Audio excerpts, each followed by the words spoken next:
क्या आपके पौधे में पत्ते तो हैं लेकिन फूल नहीं, या पौधा बढ़ ही नहीं रहा है? और क्या मैं आपको एक ऐसा 20 रुपए वाला देसी फर्टिलाइजर बताऊं जिसे नर्सरी वाले सालों से इस्तेमाल करते आ रहे हैं, लेकिन अगर इसे गलत तरीके से इस्तेमाल किया तो पौधे को फायदा कम और नुकसान ज्यादा हो सकता है। इसलिए वीडियो को अंत तक जरूर देखिए। So welcome back in the future love gardening मेरे प्यारे प्लांट्स प्रेमियों। आज हम बात करेंगे गार्डनिंग की दुनिया के सबसे सुपरस्टार फर्टिलाइजर की, सरसों की खली यानी मस्टर्ड केक लिक्विड फर्टिलाइजर के बारे में। ये सस्ता है, ऑर्गेनिक है और सही तरीके से उपयोग करने पर फूलों और ग्रोथ में शानदार रिजल्ट दे सकता है। लेकिन साथ ये भी जान लेते हैं कि सरसों की खली क्या होती है। जब सरसों के बीज से तेल निकाला जाता है तो जो हिस्सा बचता है उसे ही कहते हैं सरसों की खली। इसमें होते हैं नाइट्रोजन, फास्फोरस, पोटेशियम और माइक्रो न्यूट्रिएंट्स, यानी पौधे के लिए पूरा देसी खाना है। लेकिन इसे सीधे ही गमले में डाल देना ऐसा है जैसे बच्चे को पूरा मसाला खिला देना है। आप सरसों की खली का फाइन पाउडर भी ले सकते हो या फिर ऐसे छोटे टुकड़े भी ले सकते हो। बाकी अब जान लेते हैं कि सरसों की खली का लिक्विड फॉर्म बनाते कैसे हैं। आपको चाहिए 100 ग्राम सरसों की खली। अगर प्लांट्स बहुत ज्यादा है तो ये 100 ग्राम सरसों की खली इनफ है। साथ ही 2 लीटर पानी ले सकते हो या फिर बड़ी बाल्टी भी ले सकते हो। एक बाल्टी या कंटेनर लो, उसके बाद में सरसों की खली को पानी के अंदर डाल दो। उसके बाद में अच्छे से मिक्स कर देने के बाद में ढक्कन हल्का सा बंद करे, पूरी तरह से एयर टाइट नहीं करना है। उसके बाद में 3 से 4 दिन तक इसे ऐसे ही छोड़ दो। फिर चाहो तो एक दिन यानी 24 घंटे के लिए भी छोड़कर आप इसका इस्तेमाल कर सकते हो। रोज एक बार इसे हिला जरूर देना, यानी मिक्स कर देना। जब आप इसे कुछ दिनों के लिए छोड़ दोगे तो बहुत ज्यादा डार्क भूरा रंग हो जाएगा और थोड़ी तेज बदबू या खुशबू कह सकते हो बहुत तेज आएगी। घबराना नहीं है, ये खाद बन रही है, कोई भी साइंस का एक्सपेरिमेंट नहीं फट रहा है या फिर कोई भी केमिकल विस्फोट नहीं हो रहा है। अब सबसे ज्यादा ध्यान से सुनने वाली बात, कभी भी इस घोल को सीधे ही पौधे में मत डालिए, कभी भी नहीं, वरना प्लांट्स मर सकते हैं। डायरेक्ट यूज से क्या होगा, रूट्स बर्न हो जाएगी यानी गल जाएगी, सड़ जाएगी और खराब हो जाएंगे प्लांट्स। आप 4 से 5 दिन बाद में इसका कलर आप देख सकते हो। उसके बाद में इसे अच्छे से मिक्स करेंगे और उसके बाद में ऐसे कोई भी छलनी ले लो या फिर कपड़ा ले लो जिसे आप छान सकते हो। वैसे इसे स्ट्रेनर या फिर छाननी जो भी आप कहते हो, इससे छान लो अच्छे से, बहुत आसानी से स्टेन हो जाएगा। आप बड़े या छोटे साइज का ले सकते हो। उसके बाद में आप देखोगे कि 3 से 4 दिन बाद में आप इसे ऐसे ही छोड़ोगे तो इसमें मच्छर और भी, तो बस इसीलिए इसे स्ट्रेन करना ज्यादा जरूरी है। इसको पानी के साथ में कैसे डाइल्यूट करना है, उसका सही डाइल्यूशन रेशियो जान लेते हैं। तो 1 भाग सरसों की खली का लिक्विड फॉर्म ले रहे हो तो उसके साथ आपको लगभग 10 भाग पानी यानी 10 लीटर पानी ले लेना है। अगर इसे सिंपल एग्जांपल से समझे तो 100 ml घोल के साथ में आपको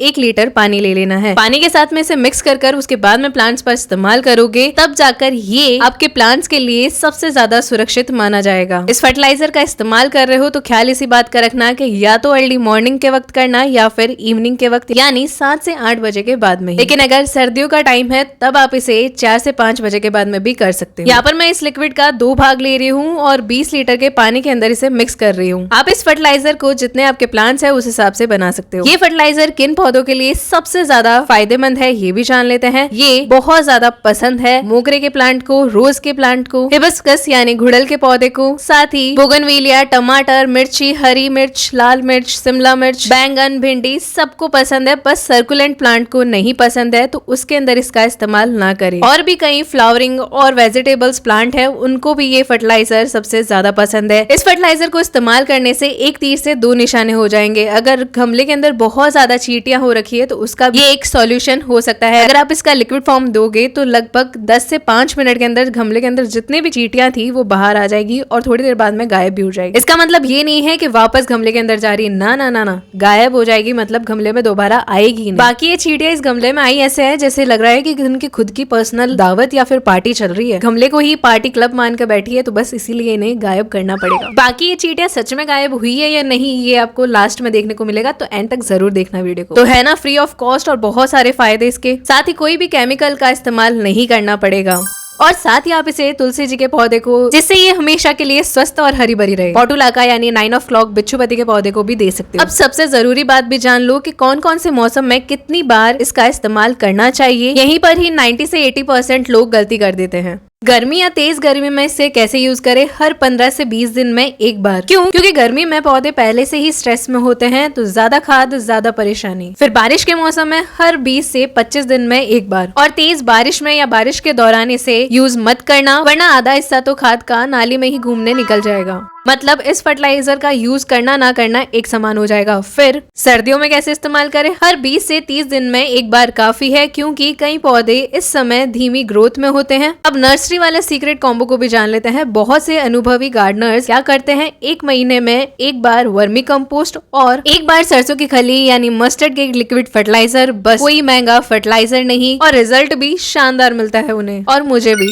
अब जान लेते हैं कि क्या हाल रहा जिस जैस्मिन के प्लांट के अंदर हमने इस लिक्विड फर्टिलाइजर का इस्तेमाल किया था। ये दूसरे दिन का रिजल्ट है। आप देख सकते हो कि सारी चींटियां गायब हो चुकी है, घर को छोड़ चुकी है। बस नेक्स्ट डे आपको इसके अंदर पानी डाल देना है, मिट्टी सूख जाए तभी डालना। हुआ ना एक तीर से दो निशाना, प्लांट भी हेल्दी रहेगा, चींटियां भी गायब हो गई। और क्या ना करना है ये भी जान लो। इसे इस्तेमाल करते वक्त डायरेक्ट यूज नहीं करना है, हर हफ्ते में उपयोग नहीं करना है, सूखी मिट्टी के दौरान इसे नहीं डालना है। इस फर्टिलाइजर को तभी देना जब मिट्टी थोड़ी सी नम हो। बहुत ज्यादा मात्रा में इसका उपयोग नहीं करना है। सर्कुलेंट्स प्लांट में बार बार उपयोग नहीं करना है। याद रखिए, खाद पौधे का खाना है, ओवर फीडिंग भी नुकसान करती है। और अगर आप कंपोस्ट को छाने की दिक्कत नहीं रखना चाहते हो और एक ही सरसों खली को बार बार यूज करना चाहते हो, मतलब कम एफर्ट्स में भी ज्यादा रिजल्ट चाहते हो, तो पोटली के अंदर सरसों की खली जितने आप यूज करना चाहते हो, जितने आपके प्लांट्स है उतने डालो और उसके बाद में पोटली को बंद करो और डायरेक्टली पानी में डाल दो। 2 से 3 दिन छोड़ दो। बस उसके बाद में डायरेक्टली पानी के साथ में इसे मिक्स करो और प्लांट्स को दो। कोई भी छाने की दिक्कत नहीं। पोटली के लिए कॉटन का कपड़ा आप यूज कर सकते हो। इन दोनों में से कोई भी तरीका आप इस्तेमाल कर सकते हो, लेकिन डायरेक्ट यूज नहीं करना है प्लांट्स पर। पानी में मिक्स कर उसके बाद में ही यूज करें। दोनों तरीकों से ही आपको रिजल्ट बेस्ट मिलेगा। तो प्लांट्स प्रेमियों, अगर आप कम खर्चे में ज्यादा फूल और बेहतर ग्रोथ चाहते हो तो सरसों की खली का लिक्विड फर्टिलाइजर जरूर ट्राई करें, लेकिन सही मात्रा में, सही मौसम देखकर और सही तरीके से।